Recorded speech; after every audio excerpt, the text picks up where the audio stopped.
Hello friends, welcome back to tricky maths in Telugu. ఈరోజు వీడియోలో crazy shortcuts నేర్చుకుందాం. Let's get started. This is question number 4 from number system chapter.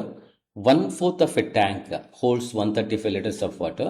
So what part of the tank is full if it contains 180 liters of water? ఒక ట్యాంకులో 1/4 భాగం 135 లీటర్ల నీరు పడుతుందండి. ట్యాంకులో 180 లీటర్ల నీరు ఉంటే ఎంత భాగం నిండి ఉంటున్నారు? ఒక ట్యాంకులో, ఇది ఒక ట్యాంక్ అండి, ఈ ట్యాంకులో 1/4 భాగం 130 లీటర్ల నీరు పడుతుంది. ఎంతవరకు అర్థమైంది కదా? అప్పుడు మొత్తం ట్యాంకులు ఎంత ఉంటుందండి? 1/4 భాగం 130 లీటర్లు అయితే మొత్తం అంటే ఒక ఫుల్ ట్యాంకులో, ఇది తీసుకోండి, మొత్తం ఒక ఫుల్ ట్యాంకులో ఎన్ని లీటర్ల నీరు ఉంటుందండి? ఈ 4/4 ఉంది, దాన్ని అటు పంపించేసేయండి. ఏమవుతుంది? ఈజ్ ఈక్వల్ టు అవతలకి వెళ్తే /4 వల్ల × 4 అవుతుంది. సో ఫుల్ ట్యాంకులో 540 లీటర్ల నీరు ఉంటుందండి.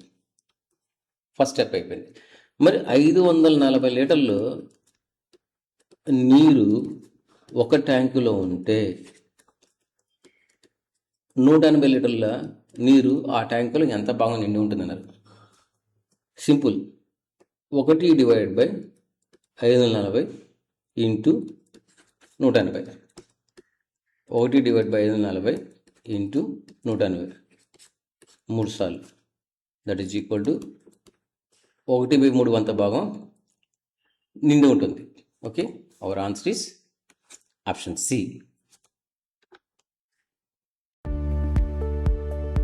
Tricky maths in Telugu videos అన్నీ చూడటానికి ప్లీజ్ సబ్స్క్రైబ్ చేయండి, షేర్ చేయండి మరియు బెల్ ఐకాన్ క్లిక్ చేయండి.